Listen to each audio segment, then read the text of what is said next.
स्वागत है आप सभी स्टूडेंटों का जेएमबी स्टडी भारत में। तो आज हम स्टडी करते हैं अंगद सर के साथ कक्षा 9वीं की गणित के अध्याय 7 त्रिभुज का। ये त्रिभुज का भाग नंबर 15 है, जिसमें हम जानेंगे प्रश्नावली 7.1 के भाग 5 में प्रश्न क्रमांक 8 का संपूर्ण हल। और ये प्रश्नावली 7.1 का लास्ट क्वेश्चन है। इससे पहले यदि आपने हमारे चैनल को सब्सक्राइब नहीं किया है तो सब्सक्राइब कीजिए, ताकि इसी प्रकार की वीडियो आपको सबसे पहले मिल सके। तो आइए हम देखते हैं प्रश्न क्रमांक 8 क्या कहता है। तो प्रश्न नंबर 8 हमको दिया गया है, एक समकोण त्रिभुज एबीसी में जिसमें कोण सी समकोण है, एम कर्ण ए बी का मध्य बिंदु है, सी को एम से मिलाकर डी तक इस प्रकार बढ़ाया गया है कि डी एम बराबर सी एम है। बिंदु डी को बिंदु बी से मिला दिया जाता है। देखिए आकृति 7.23 में दर्शाइए कि त्रिभुज एएमसी सर्वांग सम है त्रिभुज बीएमसी के। और सेकंड दिया है कोण डीबीसी एक समकोण है, मतलब कोण बी पर समकोण है। तीसरा दिया है त्रिभुज डीबीसी सर्वांग सम होगा त्रिभुज एसीबी के। और चौथा दिया है सीएम बराबर होगा 1/2 AB। तो एक हमें एक दिया गया है चित्र, इसमें क्या दिया गया है, सबसे पहले तो त्रिभुज ए बी सी दिया गया, इसमें ये कोण हमें दिया गया है सी। कोण सी उसने क्या कहा है, एक कोण सी हमारे पास कितने अंश का है, 90 अंश का है। कोण सी 90 अंश का है।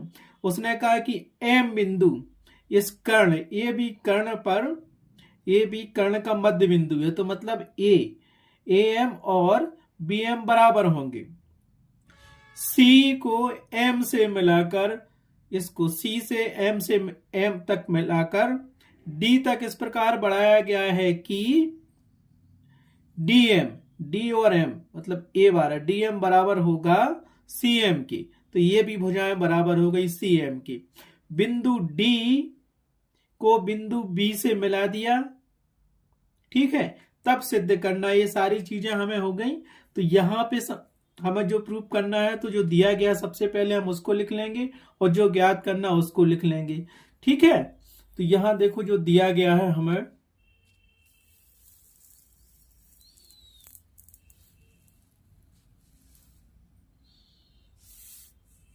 क्या दिया गया, हमारे पास दिया गया है त्रिभुज एबीसी में कोण सी समकोण है, वो पहले बना लिया हमने। एवं एम ए बी का मध्य बिंदु है, इसीलिए ए एम बराबर होगा बी एम, जिसको हमने समीकरण 1 बना लिया। और हमें दिया था कि डी एम बराबर सी एम है, जिसको हमने समीकरण 2 बना लिया। ये दिया गया था। अब जो सिद्ध करना है उसको भी हम लिख लेते हैं। तो जो दिया गया था वो हमने लिख लिया है। अब सिद्ध क्या करना हम वो लिखिए। पहला हमें सिद्ध करने के लिए दिया गया है कि त्रिभुज एएमसी सर्वांग सम होगा त्रिभुज BMD के। कहना चाहिए त्रिभुज ए और ये मिडिल पॉइंट अपना एम था, बिंदु एम, AMC सर्वांग सम होगा त्रिभुज BMD के, इस त्रिभुज के। दूसरा पॉइंट हमें क्या सिद्ध करना है वो भी देखिए। दूसरा दिया गया हमारे पास कोण DBC एक समकोण त्रिभुज होगा, एक समकोण है, मतलब कोण बी, ये कोण बी समकोण हमें सिद्ध करना है, यहां बीच में बी दिया है।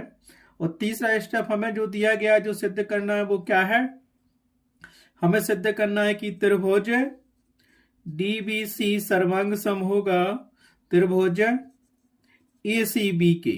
ये वाला त्रिभुज DBC ये त्रिभुज सर्वांग सम होगा त्रिभुज ACB के, इस त्रिभुज के। ये सिद्ध करना है। और चौथी चीज हमें क्या सिद्ध करनी है, चौथी चीज हमें बतानी है कि CM बराबर होगा 1/2 AB। ये 4 चीजें सिद्ध करनी है।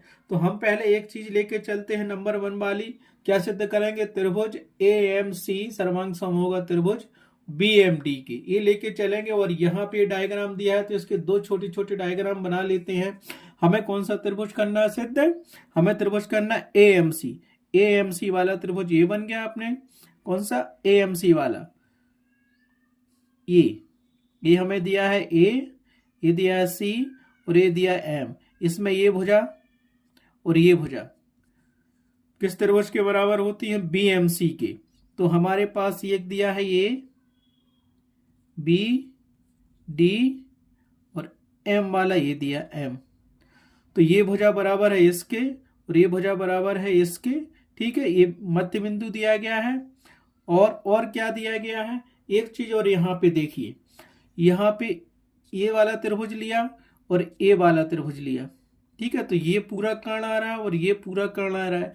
तो यहाँ पे ये डायग्राम बन गया ना ऐसा वाला, ये दो रेखाएं बन गई जो एक दूसरे को काट रही हैं। तो यहाँ पे जो कोण बनते हैं ये क्या होते हैं? आपस में आमने सामने के कोण बराबर होते हैं शीर्ष अभिमुख कोण से। तो ये कोण अपना इसका कोण इसके बराबर हो जाएगा। ठीक है, और ये कोण इसके बराबर हो जाएगा। तो हमें इसकी जरूरत पड़ेगी। ये कोण और ये कोण आपस में क्या होंगे? बराबर होंगे, क्योंकि ये त्रिभुज ले रहा है और ये त्रिभुज ले रहा है। तो हम क्या करेंगे? सबसे पहले यहाँ पे जो हमें डायग्राम दिया गया है तो हम उपपत्ति करेंगे। उपपत्ति नंबर 1 क्या सिद्ध करना है? त्रिभुज एएमसी सर्वांग सम होगा त्रिभुज बीएमडी के। यहां मैं त्रिभुज लिखना भूल गया था। ठीक है, तो हम लेंगे त्रिभुज एएमसी व त्रिभुज बीएमडी में दो त्रिभुज बन गए, एएमसी और बीएमडी त्रिभुज। अब इसमें हमें 3 पॉइंट देखने हैं जिससे ये त्रिभुज क्या हो जाए? सर्वांग सम हो जाए। सबसे पहले तो हमें दिया गया था, इसमें देखो डीएम बराबर सीएम दिया गया था हमें। समीकरण 2 जो हमने माना था ये दिया डीएम बराबर सीएम, तो इसको सीएम बराबर डीएम कुछ भी लिख सकते हो, क्योंकि हम यहां लिखेंगे सीएम बराबर है डीएम की। आ रहा है ये सीएम बराबर है डीएम की, इस तरफ जो सीएम बराबर है डीएम की। और ये क्या है? हमारे पास दिया गया है, तो इसको लिख लो। ये हमें दिया है, क्या दिया है? हमारे पास दिया गया है सीएम बराबर डीएम। ठीक है, तो हमें क्या दिया गया? तो सीएम बराबर डीएम दिया है, ये लिख लिया। अब दूसरा पॉइंट क्या दिया है? उन दोनों त्रिभुजों में देखो, ये सीएम बराबर डीएम तो दिया था। दूसरा पॉइंट हमें क्या दिया गया? यहां ये बताओ आप, ये वाला त्रिभुज हमने लिया था, ये वाला त्रिभुज, और यहां से ये वाला त्रिभुज यही बना। तो ये भुजा और ये भुजा, ये शीर्ष अभिमुख कोण बन रहा है हमारे पास। कौन सा शीर्ष अभिमुख कोण? इस त्रिभुज का ये वाला कोण शीर्ष अभिमुख कोण बन रहा है, और इसका ये वाला। तो ये दोनों आपस में बराबर है, एक भुजा बराबर हो गई। फिर उसके बाद कोण ले लिया, तो हमारे पास कोण यहाँ पे क्या मिल रहा है? एएमसी बराबर है कोण बीएमडी के। क्यों? इसको रीजन दे दो, शीर्षाभिमुख कोण से, मुख्य कोण से। शीर्ष अभिमुख कोण में क्या होते हैं? आमने सामने की कोण बराबर होती हैं। ये दिया रहा ये त्रिभुज, ये तो हमें ये त्रिभुज मिल गया और ये त्रिभुज मिल गया, तो ये दोनों कोण क्या है? आपस में बराबर हो गए। ठीक है, अब क्या दिया है? एक चीज और हमें दी है, क्योंकि 3 चीजें चाहिए सर्वांग सम के लिए। अब ये त्रिभुज की ये भुजा और ये भुजा तो बराबर, तो ये कोण और ये कोण बराबर हो गया। अब ये भुजा और ये भुजा बराबर है, ए एम बराबर बी एम, जो कि हम लिख चुके हैं कहां पे? समीकरण 1 में। तो यहां लिख लिया हमने ए एम भुजा बराबर है बी एम के। चाहे तो समीकरण 1 लिख दो, नहीं तो रीजन दे दो, क्योंकि पी रेखा ए बी का मध्य बिंदु है। किसका मध्य बिंदु है? मध्य बिंदु है। ठीक है, इसलिए ए एम बराबर होगा बी एम का। अब आगे हम देखते हैं, 3 पॉइंट मिल गए। तो पहली हमें भुजा मिली, फिर कोण मिला, फिर भुजा मिला। तो इस सर्वांग समता के किस नियम से इस क्या होंगे? दोनों त्रिभुज सर्वांग सम होंगे, जो दिया गया हमारे पास। इसीलिए हम कह सकते हैं कि त्रिभुज एएमसी सर्वांग सम होगा त्रिभुज बीएमडी के। क्यों होगा? सर्वांग समता का कौन सा नियम यहां लग रहा है? सर्वांग समता का नियम लग रहा है कौन सा? भुजा कोण भुजा सर्वांग समता नियम से। तो इसको तुम लिख सकते हो भुजा कोण भुजा सर्वांग समता नियम से, सर्वांग समता नियम से, नियम से। ये दोनों त्रिभुज सर्वांग सम हो गए और हमें क्या करना था, यही सिद्ध करना था। तो इसको हमने क्या लिख दिया, हमें यही सिद्ध करना था। तो लिख दिया यही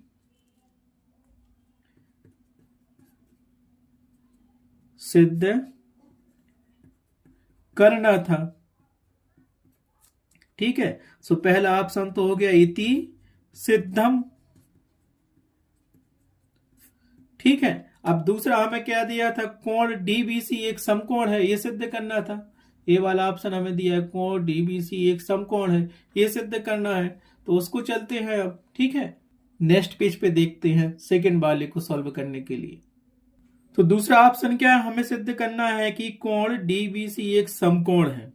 तो पहले जो हम सर्वांग सम सिद्ध कर चुके हैं कि कोण एएमसी और कोण बीएमडी सर्वांग सम है। इसमें देखो कोण बी आ रहा है और इसमें कोण सी आ रहा है। तो हम क्या लिख सकते हैं इसको, कोण सी बराबर कोण बी आपस में क्या बराबर होंगे, ये सीपीसीटी से लिख सकते हैं।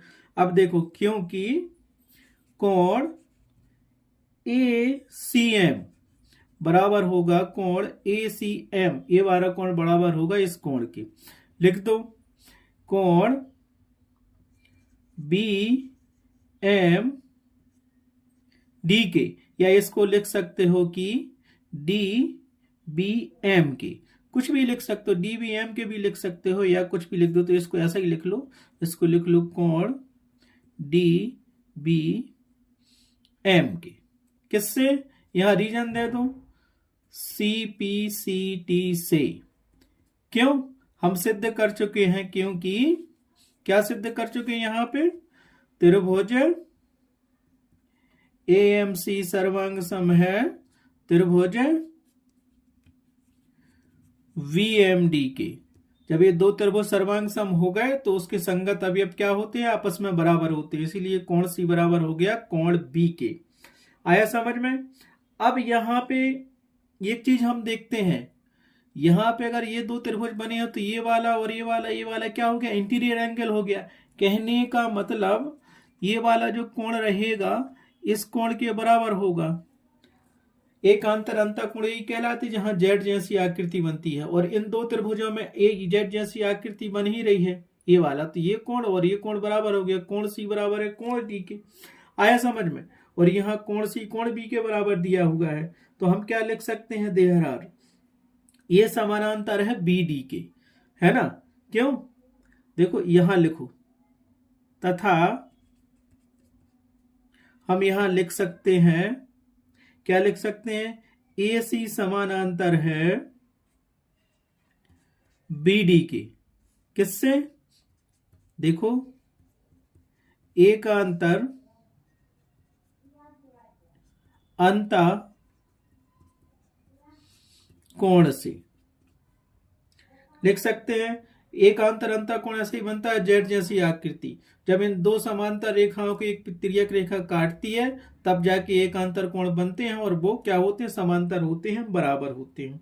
एक चीज आ गई हमारे पास कोण यहां पे। ठीक है, अब हम क्या जानते हैं, सह अंत कोणों से क्या जानते हैं, दो कोणों का योग क्या होता है, कोण बी और कोण सी। ये दो समांतर रेखाएं हैं और इसको ये मान लो त्रियक रेखा काट रही है, समझ गए ना। तो उन दोनों कोणों का माप कितना होता है, जैसे हमने ये लिखा, आपको यहां लिख दिया था एकांतर अंतःकोण से लिखा, ए सी समानांतर है बी डी के एकांतर अंतःकोण से। क्यों, एकांतर अंतःकोण क्या थे हमारे पास, ये वाला जेड जैसी आकृति, ये कोण और ये कोण। ठीक है, अब हम सह अंतःकोण क्या होते हैं, ये तो हमने बता दिया कि ये सी समानांतर है बीडी रेखा के, और इन दोनों रेखाओं को एक त्रियक रेखा ये बीसी काट रही है। तो इसके अंदर जो ये कोण बनते हैं ना, ये कोण, इन कोणों का योग कितना होता है, 180 अंश होता है, और ये सह अंतःकोण कहलाते हैं। तो हम क्या लिख सकते हैं यहां से, इसीलिए इसको हम लिख सकते हैं क्या, देखो ये वाला कोण ले लो, तो क्या कोण क्या मिलेगा, कोण DBC प्लस होगा कोण ACB, कोण ACB बराबर होता है 180 अंश। ये कहलाता है सह-अंतः कोणों से। सह-अंतः कोण जो होते हैं उन दोनों की माप क्या होती है? 180 अंश के बराबर होती है सह-अंतः कोण की परिभाषा से। सह-अंतः कोण की परिभाषा हो गई। सह-अंतः कोण से दोनों कोण के बराबर होते हैं और ऊपर हम क्या लिख चुके हैं CPCT से? ये दोनों कोण क्या है? बराबर दिए। ACM बराबर होता है काय के?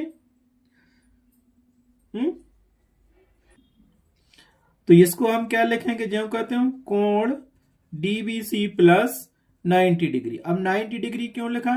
क्योंकि हमें कोण C बराबर दिया था। ये दिया है कि एंगल C समकोण है, ये हमारे पास दिया था, तो इसको हमने लिख दिया 90 डिग्री दिया है।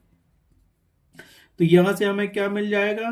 कोण DBC बराबर मिल जाएगा 180 अंश माइनस 90 डिग्री। ये 90 उस तरफ जाएगा तो नेगेटिव हो जाएगा, पॉजिटिव था। तो हमें ये क्या मिल गया? यहां से मिल गया हमें कोण DBC बराबर मिल गया 90 डिग्री। अर्थात ये क्या है? एक समकोण सिद्ध कर दिया हमने, जो हमें प्रूव करना था। अतः यह एक समकोण है। समकोण है। समकोण त्रिभुज की समकोण की माप क्या होती है? 90 डिग्री होती है। तो ये क्या हो गया? समकोण हो गया। तो इसको हमने क्या कर दिया? सिद्ध कर दिया। किसको? इति सिद्धम। सेकंड पार्ट भी हमारे पास क्या हो गया? इति सिद्धम हो गया, सिद्ध हुआ। ठीक है, अब चलते हैं थर्ड पार्ट पर। तो हमें क्या करना है अब? सिद्ध त्रिभुज। तीसरे पार्ट में त्रिभुज DBC सर्वांग सम होगा त्रिभुज ACB के। त्रिभुज DBC ये वाला त्रिभुज सर्वांग सम होगा त्रिभुज ACB के। ये दो त्रिभुज बन गए सर्वांग समता के लिए। अब यहां देखो, अब तीसरी चीज हमें सिद्ध करनी है कि त्रिभुज DBC ये वाला त्रिभुज DBC ये वाला, और दूसरा त्रिभुज ACB इन दोनों को सर्वांग सम सिद्ध करना है। तो हम लिखते हैं कि त्रिभुज DBC और त्रिभुज ACB में, तो ये दोनों त्रिभुज हैं। ठीक है, DBC और ACB त्रिभुज, और ये त्रिभुज लिया था हमने और ये त्रिभुज लिया था। तो CPCT से ये DB बराबर होगा AC के बराबर होगा। तो पहले तो यही चीज देख लो कि ये चीजें बराबर हैं, क्योंकि पहली कंडीशन हम उसको सिद्ध कर चुके हैं। तो यहां से देखो एक चीज तो हमें मिल गई, यहां से BD भी लिख सकते हो, DB भी लिख सकते हो। DB बराबर हो गया हमारे पास AC, CPCT से बराबर है। CPCT से किस पार्ट में हमने बराबर किया था?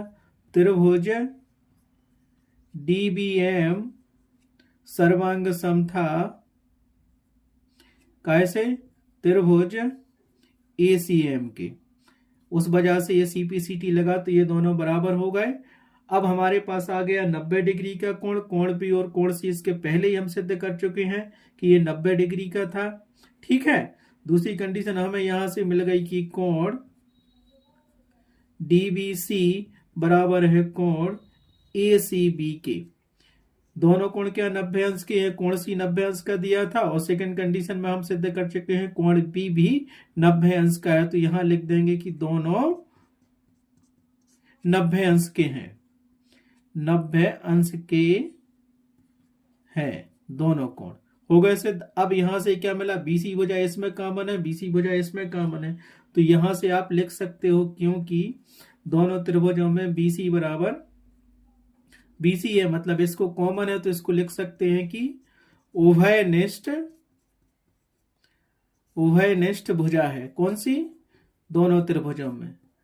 तो हमें 3 पॉइंट मिल गए। पहली भुजा मिली, फिर कोण मिला, फिर भुजा मिली। तो यहाँ पे कौन सा सर्वांग समता का नियम लगता है जिससे ये दोनों त्रिभुज सर्वांग सम हो जाएंगे? तो हम कह सकते हैं इसीलिए त्रिभुज DBC सर्वांग सम होगा त्रिभुज ACB या ABC के। सर्वांग समता के किस नियम से? पहली भुजा है, फिर कोण है, फिर भुजा है, और इसको लिख दिया भुजा कोण भुजा सर्वांग समता नियम से। तो यहां लिख लो नियम से। ठीक है, ये हमें सिद्ध करना था, तो ये तो हमने सिद्ध कर दिया, तो हो गया, यही सिद्ध करना था, यही सिद्ध करना था। तो इसको लिख दो तीसरी कंडीशन को, इति सिद्धम। ये क्या हो गया, तीसरी चीज भी थी, सिद्धम हो गई। अब हमें चौथी चीज क्या सिद्ध करनी थी, उसको सिद्ध करने के लिए चलते हैं नेक्स्ट पेज पर। चौथा ऑप्शन हमें दिया था, जो सिद्ध करना था, दिया था कि CM बराबर 1/2 AB, ये सिद्ध करना है। ठीक है, डायग्राम हमारे पास दिया था, क्योंकि हमारे पास ये दिया CM और 1/2 AB, इसको सिद्ध करना है। तो ये जो डायग्राम था, जो तीसरा ऑप्शन हमने सिद्ध किया था सर्वांग सम त्रिभुज की, ये थे कि DBC और ACB सर्वांग सम है दोनों त्रिभुज, तो इसमें हमें DC भी मिल गया और दूसरा AC भी मिल गया। तो CPCT से AB बराबर होगा DC के। तो यहाँ क्योंकि हम जानते हैं कि DB बराबर है AB के, और ये क्यों बराबर है, CPCT से, किस त्रिभुज की सर्वांग समता से, जो हमने सिद्ध किया था त्रिभुज DBC सर्वांग सम होंगे त्रिभुज ACB के, इस सर्वांग समता से। क्योंकि जब दो त्रिभुज सर्वांग सम होते हैं तो उनके संगत अवयव भी बराबर होते हैं। इससे ये बराबर आ गया हमारे पास, बिल्कुल आ गया। अब DB देखो, इस पूरे, सॉरी यहां पे DB ना हो कि DC है, ये DC बराबर हो गया AB के, ये DC बराबर हो गया AB के। ठीक है, ठीक है। अब जो हमें डायग्राम दिया गया था कि ये M मध्य बिंदु है इसका, ये भी रेखाखंड का, और इसका भी है DM बराबर DC, ये भी हमने सिद्ध किया था कि DM बराबर DC अपन को दिया गया था। तो पूरा DC बराबर क्या हो जाएगा, DC बराबर होगा आपका DM प्लस CM। तो इस DC को हम क्या लिख सकते हैं, ये हमें दिया गया है, DC को अपन लिख सकते हैं DM प्लस CM, और बराबर ये भी तो ज्यों का त्यों है ही, ज्यादा हो तो लिख दो, क्योंकि DC बराबर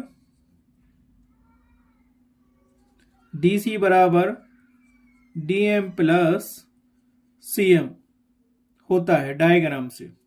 ठीक है, अब हमें क्या दिया गया था वो भी देखना, हमें CM बराबर 1/2 ये भी सिद्ध करना है। तो हमें क्या दिया गया था, DM बराबर DC है, तो इस DC को तो पहले लिख सकते हैं हमने कि DM प्लस CM लिख दिया। ठीक है, और CM करना तो इस DM को CM भी लिख दो। क्यों लिख दो वो मैं आपको बता रहा हूं अभी। CM प्लस CM बराबर ये भी लिख दिया हमने। अब क्योंकि हमें ये दिया गया था कि DM बराबर है CM की, ये हमें दिया गया था, क्वेश्चन में ही दिया है। ठीक है, तो हमें CM बराबर सिद्ध करना था, तो हमने इस DM को क्या किया, CM लिख दिया। तो एक 1 CM और 1 CM क्या हो गया, हमारे पास मिल गया 2 CM, और बराबर था ये भी। अब 2 इस तरफ ही मल्टीपल में है, उस तरफ जाएगा तो क्या होगा, भाग हो जाएगा, तो ये भी अपन आ जाएगा अपने पास 2। और जो हमें प्रूव करना था वो यही सिद्ध हो गया कि CM बराबर हो गया 1/2 गुणित AB, और यही हमें सिद्ध करना था, यही सिद्ध करना था। सो इसको लिख दो, आप क्या लिखोगे, इति सिद्धम, इति सिद्धम। इस प्रकार से प्रश्नावली 7.1 के 8 क्वेश्चन कंप्लीट हुए। ये 8वां क्वेश्चन भी बहुत ज्यादा इंपॉर्टेंट है, 4-5 बार एग्जाम में पूछा गया है। ठीक है, आज के वीडियो में बस इतना ही। नेक्स्ट प्रश्नावली के लिए चलेंगे हम नेक्स्ट वीडियो पर। Thanks for watching my video.